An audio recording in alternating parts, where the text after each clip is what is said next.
Section 1. You will hear two teachers, Andrew and Katie, discussing the coming excursion of their language class. First, you have some time to look at questions 1 to 6. You will see that there is an example that has been done for you. On this occasion only, the conversation relating to this will be played first. Well, we have this school excursion planned, but when exactly is it? Is it this Tuesday or Wednesday? Well, it can't be Tuesday with the English tests taking place. Ah, right, not Tuesday but Wednesday. That's right, all day Wednesday, taking a bus outside the city. The excursion is on Wednesday, so Wednesday has been written in the space. Now we shall begin. You should answer the questions as you listen, because you will not hear the recording a second time. Listen carefully and answer questions 1 to 6. Well, we have this school excursion planned, but when exactly is it? Is it this Tuesday or Wednesday? Well, it can't be Tuesday with the English tests taking place. Ah, right, not Tuesday but Wednesday. That's right, all day Wednesday, taking a bus outside the city. And where are we going? Last month we went to Arthur Island, so this time we're going to the animal park. Arthur Island was okay, but it was too cold. Let's hope the weather for this week's excursion is better. I don't suppose animals care about bad weather, but I certainly do. Have you heard the forecast? Yes, and it's not too bad. Basically, they're saying Monday will be sunny. Good. But then the weather will change. Not so good. Yes. Tuesday we'll have some showers, but by Wednesday, the day of our excursion, it will be, well, their words are cold and cloudy. Cold and cloudy. Well, as long as it isn't wet and rainy, I'm happy enough. We won't need umbrellas, just warm clothing. And what time will we get there? Let's see, the bus picks us up at 8:30 a.m. and then it's an hour and a half on the road, so we arrive at 10 a.m. Sorry, with the 15-minute break, that will actually be 10:15 a.m. That's early enough. Then all our students can see the animals, have their fun, and do whatever they want to do. Well, one fun event planned that day is Birds of Prey. What's that? That's when they bring out several birds of prey, eagles, falcons, kites, those sorts of birds, and throw pieces of meat into the air, and the birds swoop down and eat them. It's quite impressive. Sounds great. Birds of prey. Are there any other activities? There's a catered lunch at the park restaurant. We've already paid for that. And in the afternoon there's... Well, I had a choice between the reptile display and the koala handling. In the reptile display, the students can handle live pythons and various other snakes. Surely they'd rather hold koalas. I'm sure, but the koalas can't be handled unless the weather's sunny, and given the forecast, I thought it better to choose the reptile display. That's a shame. These Asian students would love the koala handling. Yes, I know, but we can't control the weather. And then we get back. What time will that be? We leave the park at 4:30, but then we face traffic, so we won't get back until well after 6 p.m. It will most likely be 6:30, but that's better than the last trip. We didn't get home until 8:30 that time. Yes, that was a bit too late, wasn't it?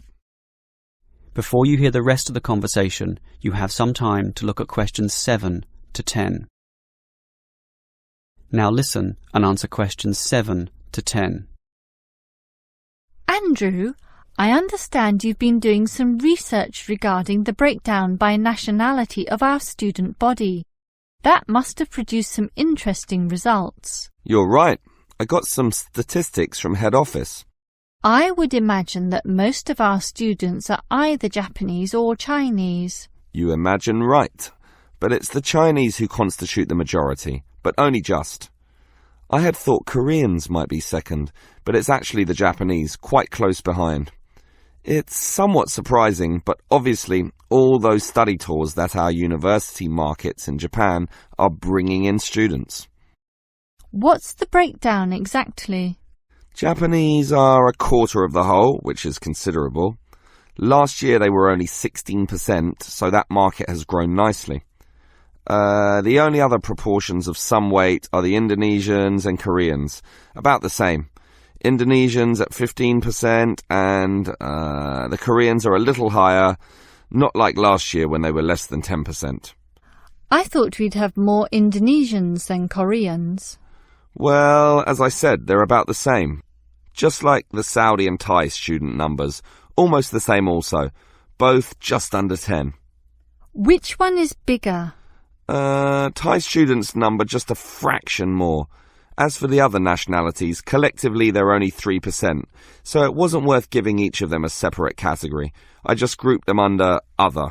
That's Vietnamese, South American, a couple of Russians, and so on. That is the end of section 1. You now have half a minute to check your answers. Now turn to section 2. Section 2. You'll hear an HR representative of Earn and Learn giving some information about her company. First, you have some time to look at questions 11 to 16.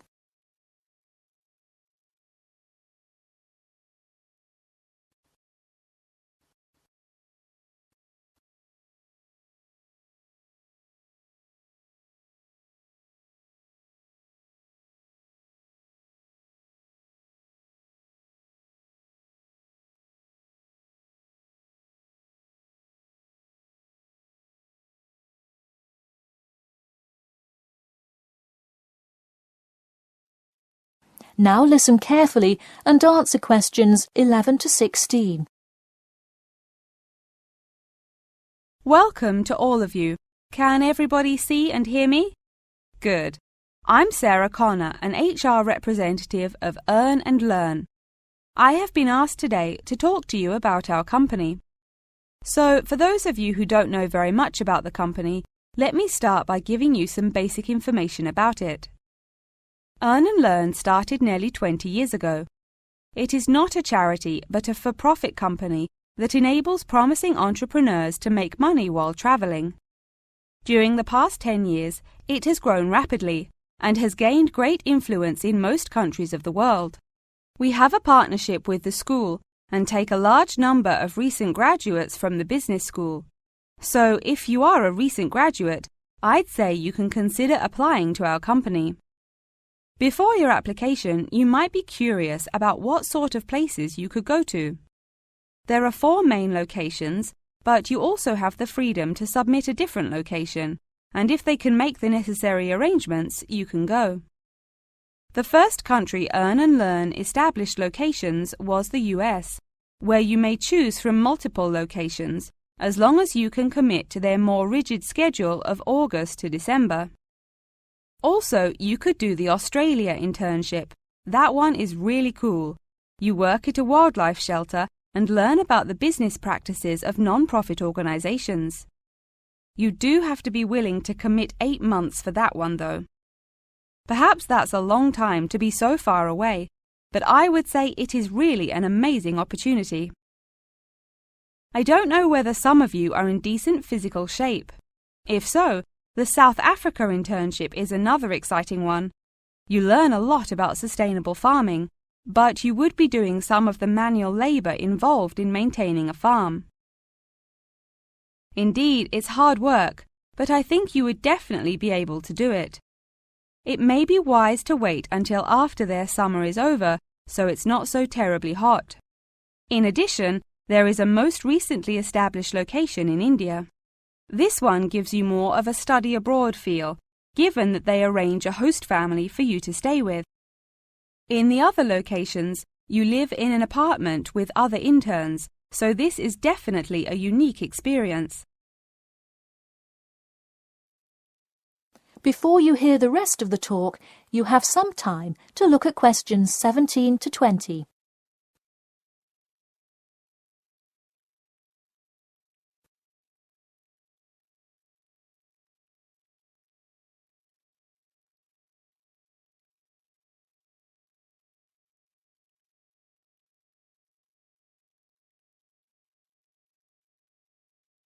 Now listen and answer questions 17 to 20. Regardless of where you go, at the end of the program you get a global travelling certificate, as long as you can explain your experience. You can provide a written log of what you did. I recommend writing journal or blog entries about what you do every day, or a weekly summary of each day. Of course, you don't have to write up a formal report or anything like that, and you need to apply for it once you have returned. Some students may want to know whether this is a paid internship. Actually, you have to pay for the flight there yourself. But you have the opportunity to create your own small business, which could earn you money if it's successful. So basically, you pay for it all up front, but when you're there, you can find ways to make money. That is to say, you pay for 2/3 of the cost up front as a deposit, and then give the final instalment 1 month prior to your return. Finally, I have to remind you that you need a health check before you go, to make sure you're not going to spread any communicable diseases. In addition, before you go, you don't have to attend any meetings or workshops. You'll meet everyone you'll be working with once you get there. Okay, well, that's all I've time for today. Thanks for listening, and I'm happy to take any questions if you have them. That is the end of section 2. You now have half a minute to check your answers.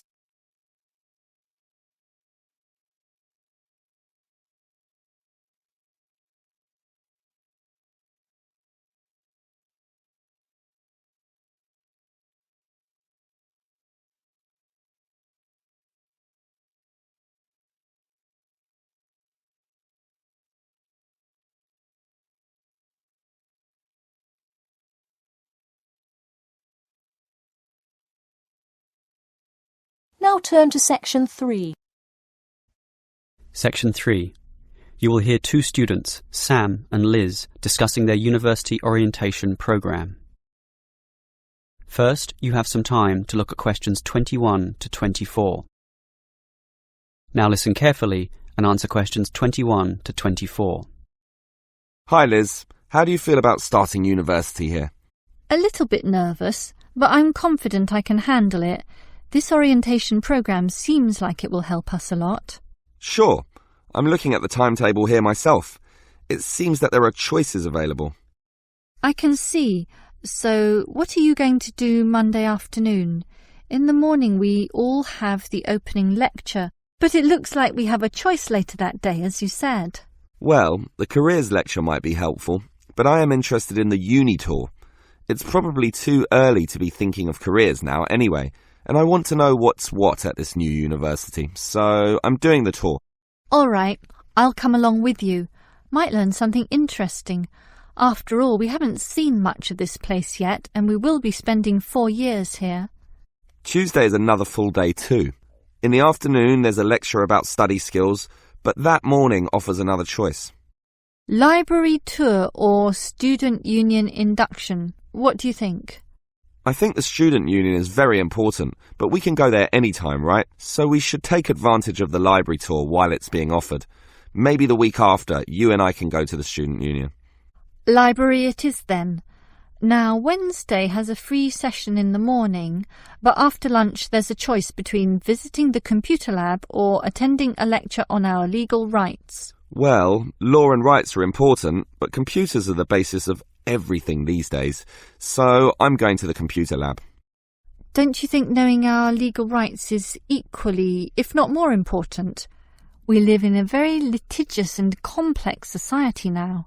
Sure, but it's something we can pick up later, so let's leave that one out. OK. Let me see the timetable. Thursday is a free day, and the week winds up with some celebrations on Friday afternoon. It looks like a fun choice too. There's either a barbecue on the main lawn or the dance. I never pass up the chance to eat something. What about you? If I can get a free meal, I'll take it any day, and I'm not good at dancing anyway. Well, that's that decided, right? Right. Before you hear the rest of the conversation, you have some time to look at questions 25 to 30.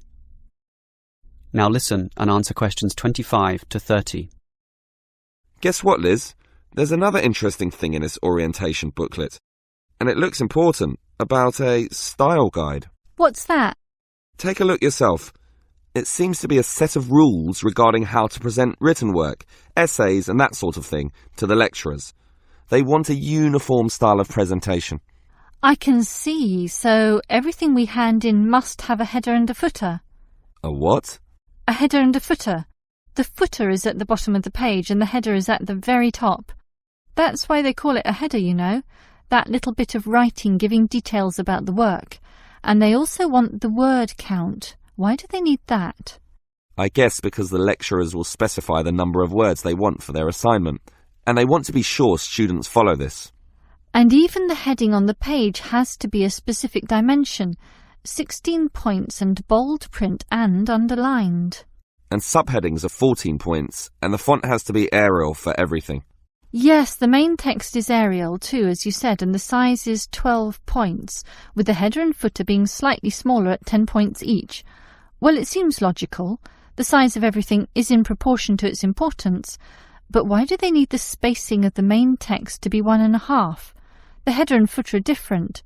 They're only single-spaced. Probably to allow the teacher to insert comments or corrections, or just to make it all more readable, I suppose. And we need wide margins on the left, right, top and bottom, probably for the same reason. Lots of space to allow the addition of comments. That's a bit scary, actually. It seems to assume we will be making mistakes. And look what they want in the header and footer. The header has the name of the work. Not the name of the teacher? No, the work, but surely the teacher's name must go somewhere. Ah, here it is. It goes in the footer. OK, I'd say this is all logical.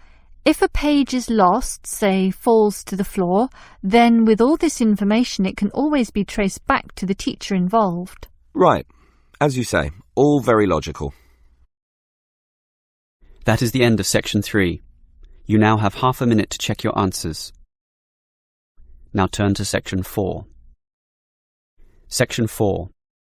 You will hear a lecturer discussing public parks. First, you have some time to look at questions 31 to 34.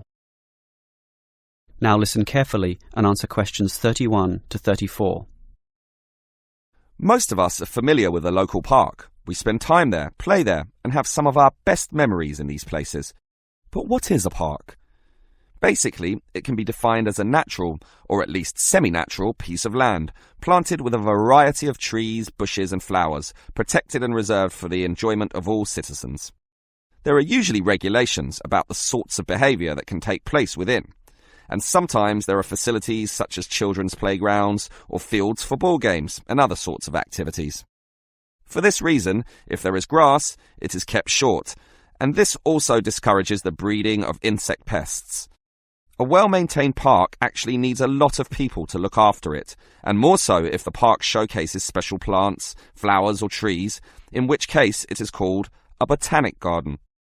In complete contrast, if the park is big and remote enough, it is sometimes designated as a wilderness park, to be left completely alone and untouched, protected from all development in order to allow wild species, both plant and animal, to live undisturbed.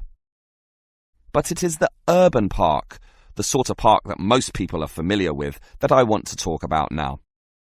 These preserve natural landscapes for the pleasure of the urban population, most commonly just for passive recreation. In other words, allowing people just to observe the trees and lie in the grass, and such passive recreation is certainly needed. Before you hear the rest of the lecture, you have some time to look at questions 35 to 40. Now listen and answer questions 35 to 40. Continuing on the subject of parks, it might surprise you to know that once there were none.